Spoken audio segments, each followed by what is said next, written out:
Welcome to Luca is a Billionaire, where the only thing I invest in is your answers. You begin by verifying prerequisites so the process is uninterrupted. First, make sure your laptop is on power or has at least 20% battery, because hotspots can drain energy quickly. Then enable the Wi-Fi adapter in Settings or Device Manager so the interface is active.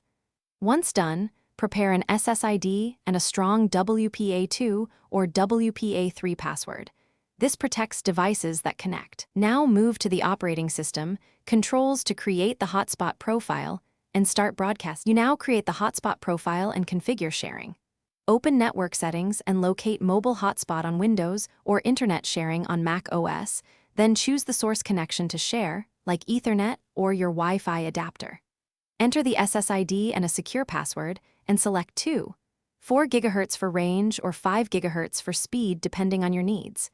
Make sure to allow device connections and toggle the hotspot on. Once broadcasting, verify that your target device can see the network and attempt to join. You finish by verifying connectivity and handling common issues. Connect a client device and confirm it receives an IP address and can ping an external IP such as 8.8.8.8. That proves routing works. If there is no internet, toggle the hotspot and the Wi-Fi adapter off and on, then restart the laptop if needed.